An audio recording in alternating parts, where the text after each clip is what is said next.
Hello बच्चों, calculus वाला में आपका एक बार फिर से स्वागत है।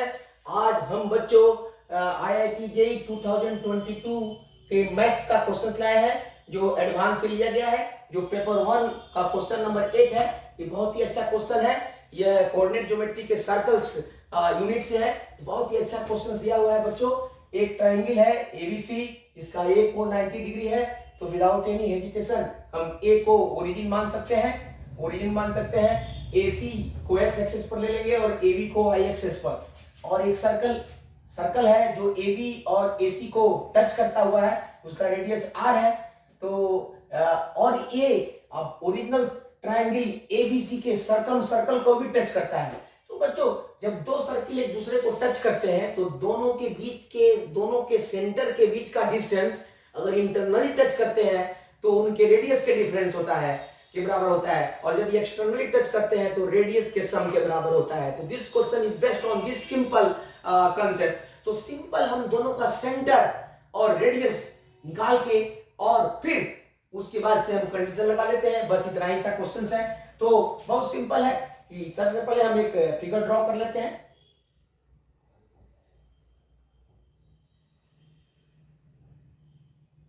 मतलब ये एक्स एक्सिस है, ये वाई एक्सिस है। इसको हम बी ले सकते हैं, इसको ए और इसको सी ले लेते हैं। देखो, जब भी किसी ट्रायंगल का एक एंगल 90 डिग्री है तो विदाउट एनी हेजिटेशन उसको ओरिजिन ले लो। ओरिजिन हो गया, ये है सी, ए सी है 3 है तो 3,0 और ए बी 1 है तो ये 0,1। अब इसका मिड पॉइंट हो जाएगा बच्चों ये, क्योंकि इसका सर्कम सर्कल लेना है। सर्कम सर्कल को भी टच करता है तो सर्कम सर्कल का यहाँ पर सेंटर हो जाएगा, यहाँ पर C1 हमने ले लिया। और इसका हाफ होता है, हाफ हो जाएगा तो इसको हाफ कर दो, 3/2, 1/2 ये हो गया। और इसका रेडियस निकाल लेते हैं। इसका रेडियस हो जाएगा R1 इज इक्वल टू ये 3/2 या इसका ले लो, इसका हाफ हो जाएगा, half radius this distance BC/2 तो BC/2 करोगे तो ये 3 9 + 1 √10/2 R1 हो जाएगा। अब हम फिर इसका इंटरनल, अब देखो कोई सर्कल जो है इसको टच करता है। इस सर्कल को सपोज करो कि ये सर्कल हो गया आपका, ये है आपका बड़ा सर्कल है, ये सर्कम सर्किल और ये है आपका दिस वाला सर्किल जो इसको टच करते हुए जाता है और इसको टच करता है और उसको भी टच करता है कहीं। सपोज कीजिए यहां से टच करता है, ये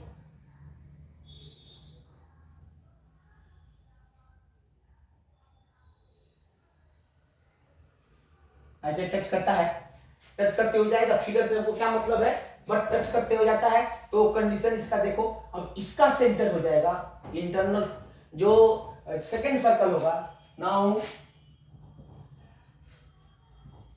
we can take A as origin,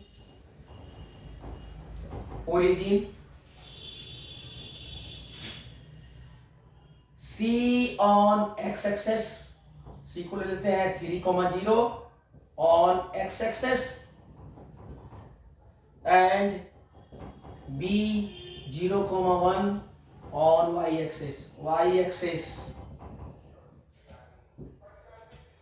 Therefore center of the circle touching AB and AC must be R, इसका सेंटर ले लो C2, ये हो जाएगा R, B C2 R, since both circle touch internally, दोनों इंटरनली टच करते हैं। therefore C1 C2 is equal to R1 minus R2। तो C1 C2 देखो, इसका सेंटर हो जाएगा R1R और इसका सेंटर हो जाएगा आपको दिस, तो ये हो जाएगा आपको 3 माइनस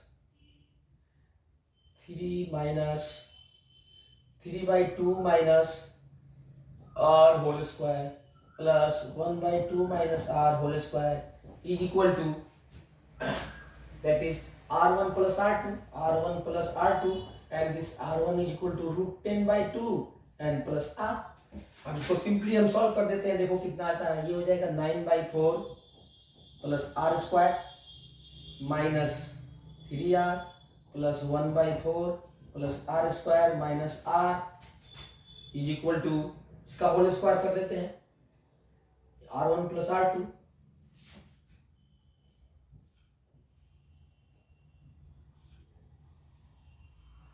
ये हो जाएगा आपका this R1 plus R2 this, तो इसका होल स्क्वायर कर दो, फिर होल स्क्वायर कर दिया, इसको होल स्क्वायर कर दिया,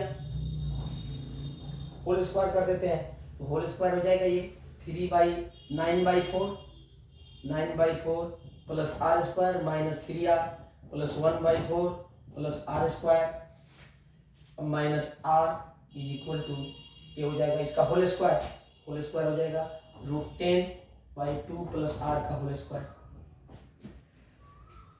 तो इसका हो जाएगा, ये भी हो जाएगा आपका R square 10/4 plus R square और प्लस 2 कट जाएगा √10R, ठीक है। तो ये देखिए ये हो जाएगा 1/4 और 1/4 10/4 ये कट जाएगा, इससे कट जाएगा 10/4, ये देखिए कि R स्क्वायर, एक R स्क्वायर कट जाएगा, एक R स्क्वायर इससे भी कट जाएगा, ये R स्क्वायर, ठीक है। तो ये बचेगा आपका √10R, अब इसको ला लेते हैं इधर, सो R स्क्वायर, तो R square minus 4R minus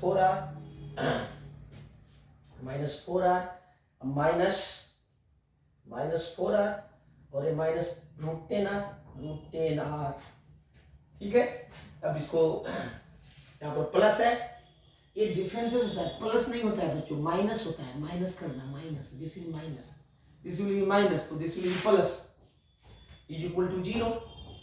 this implies that R common ले लो, तो R माइनस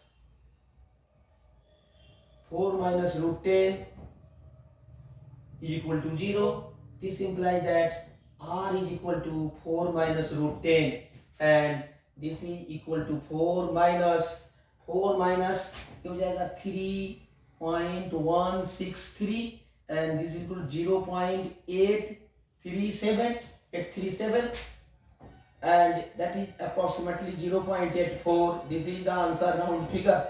So ये बच्चों ये आपका आंसर हो जाएगा, यहाँ पर सीधे आ जाएगा यहाँ पर 0.84। यह कंसेप्ट है, कंसेप्ट में लिख देता हूँ, ये ध्यान से देखो, ये कंसेप्ट बहुत जरूरी है बच्चों। कंसेप्ट है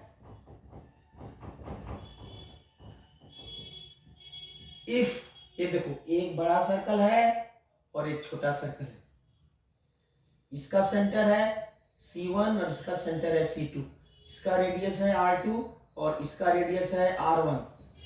सो if two circles touch each other then उनके सेंटर के बीच का distance C1 C2, this line C1 C2 is equal to उनके रेडियस का डिफरेंस होता है इंटरनली के लिए, जब इंटरनली टच करते हैं, इसलिए इनके सेंटर का बीच का डिस्टेंस R1 माइनस R2 कर दिया, ऐसे कर लिया, R का वैल्यू निकल गया।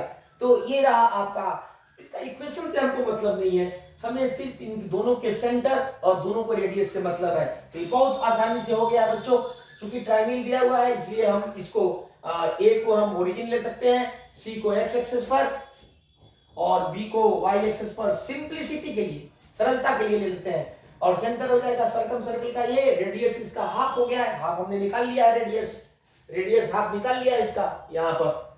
अब सेकेंड सर्कल है जो इसको इंटरनली टच करता है, उसका रेडियस दिया हुआ है R ओरिजिनल क्वेश्चंस में, तो सेंटर हो जाएगा उसका, क्योंकि AB और AC को टच करता है तो ये R होगा, AB R होगा, इसलिए सेंटर R, R हो गया। दोनों का सेंटर और रेडियस मालूम है। अब जैसे यहाँ पर हमने लिया है एक बड़ा सर्कल और एक छोटा सर्कल, तो इसका radius R2 is equal to R हो गया, इसका सेंटर C2 हो जाएगा R, और इसका सेंटर C1 है, ये 3/2, 1/2, और इसका रेडियस है आपको R इज इक्वल टू √10/2। तो हमने ये कंडीशन लगा दिया, कंडीशन लगाने के बाद R का वैल्यू सीधे आ गया 0.84। तो ये रहा बच्चों आपका एडवांस का क्वेश्चन नंबर 8 का आंसर। इसी तरह हम और भी अच्छे क्वेश्चन लेते आएंगे, तब तक के लिए थैंक यू।